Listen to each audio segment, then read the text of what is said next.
दवा का कैप्सूल है, एक बेलन के आकार का है, एक बेलन के आकार का है, और जिसके दोनों सिरे, ये दोनों सिरे हैं, इन पर क्या लगा हुआ है, एक एक अर्धगोला लगा हुआ है, इधर भी अर्धगोला और इधर भी अर्धगोला लगा हुआ है। की आकृति को, इस आकृति को ध्यान से देखो, दिख रहा है आपको। अब बोला कि पूरे कैप्सूल की लंबाई 14 mm है। पूरी लंबाई कितनी बताइए, 14 mm, और उसका जो व्यास है वो कितना बताइए, 5। व्यास होना है 5 mm है। तो इसका प्रेस्टीज चित्र याद कीजिए, यानी इस पूरे कैप्सूल का क्या करना है, प्रेस्टीज चित्र करना है। अब देखिए प्रेस्टीज चित्र क्या होगा, यही तो होगा, ये कोई बेलन का प्रेस्टीज चित्र, क्योंकि केवल बेलन सामने होगा, और क्या लगेगा, अर्धगोले का प्रेस्टीज चित्र, क्योंकि बात किसकी होगी, ऊपर वाली सरफेस होगी, ये पूरा समझ आ गया। तो इसमें क्या लगेगा, इसमें लगेगा बेलन का संपूर्ण पृष्ठ, बेलन का संपूर्ण लगेगा, बेलन का पृष्ठ लगेगा। कौन सा लगेगा, पृष्ठ बल। पता है क्यों, क्योंकि इसमें ये शामिल नहीं होगा, क्योंकि ये तो अंदर है ना, अंदर वाला पोर्ट शामिल नहीं होगा। तो इसमें लगेगा बेलन का पृष्ठ बल प्लस अर्धगोले का पृष्ठ बल। लेकिन अर्धगोले कितने हैं, 2, तो 2 से हम क्या कर देंगे, गुणा कर देंगे। समझ आ गया। तो देखिए अब बेलन का जो पृष्ठ क्षेत्रफल होता है वो होता है 2πRh।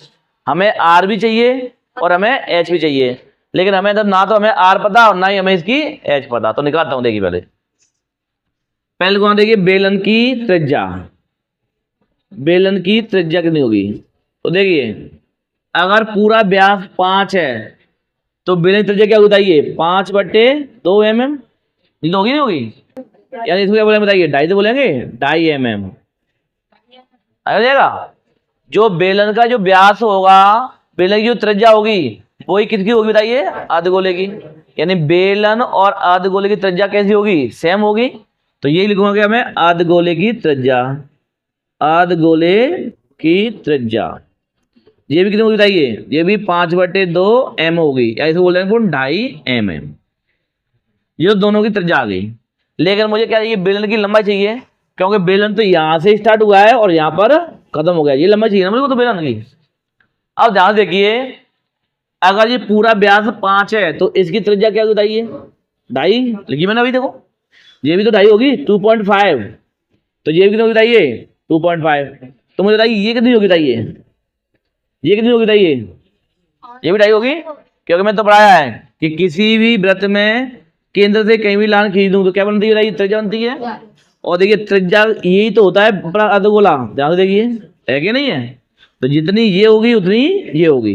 तो देखिए 2.5 ये भी है, तो 2.5 ये भी है, तो 2.5 इधर से कम हो गई और 2.5 इधर से कम हो गई, तो कितनी कम होगी बताइए, 5 कम होगी ना। यानी ये वाली दूरी कितनी आगे बताइए, 2.5, तो ये वाली कितनी होगी बताइए, 2.5। तो देखिए 2.5 इधर से कम और 2.5 इधर से कम, टोटल 5 कम हो गई। तो 14 में से 5 हटा दो, कितने बताइए, 9। मैं क्या लिखा बताइए, 14 थी टोटल, इसमें से मैंने 5 हटा दी, तो बताइए 9 mm। कोई दिक्कत बताइए। तो ये क्या आ गई, अपनी बेलन की ऊंचाई आ गई, बेलन की ऊंचाई, जैसे हम क्या बोलते हैं, h बोलते हैं। कितना बताइए, 9 mm आ गई। कोई दिक्कत ज्यादा बताइए। अब हमारे पास सब कुछ मिल गया, ऊंचाई भी मिल गई, त्रिज्या भी मिल गई। अब लगाते हैं इसमें क्या, इस कैप्सूल का क्षेत्रफल है ना, पृष्ठफल। तो लिखिए यहां पर कैप्सूल का पृष्ठीय क्षेत्रफल। तो इसमें देखो एक कैप्सूल किससे बना है, एक तो बना है किससे, गोले से, सॉरी उससे बेलन से। तो लगेगा बेलन का पृष्ठीय क्षेत्रफल,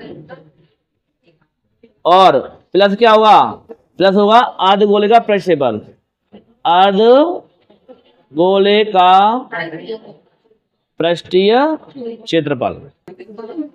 और अर्धगोले कितने बताइए, अर्धगोले कितने बताइए, 2 है। तो क्या करेंगे, इंटू कर देंगे 2। समझ आ गया, 2 क्यों मैं किया, समझ आ गया। चलिए तो अब मुझे बताइए बेलन का पृष्ठीय क्षेत्रफल क्या होता है, 2πRh। क्या होता है, 2πRh प्लस अर्धगोले का पृष्ठफल क्या होता है, क्या होता है, πr², नहीं 2πr², और इंटू में क्या करेंगे 2 आ गया।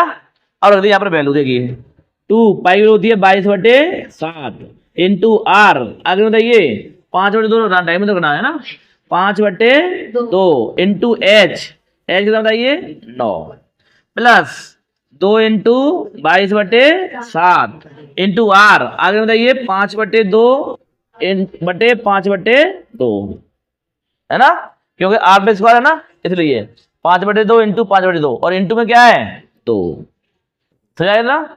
अब इसे कॉमन लीजिए, क्या कॉमन आ बताइए, देखिए 2 और 22/7, 2 और 22/7 कॉमन है और 5/2 भी है, 5/2 भी है, तो 2 इंटू 22/7 इंटू 5/2 कॉमन ले लिया मैंने कॉमन।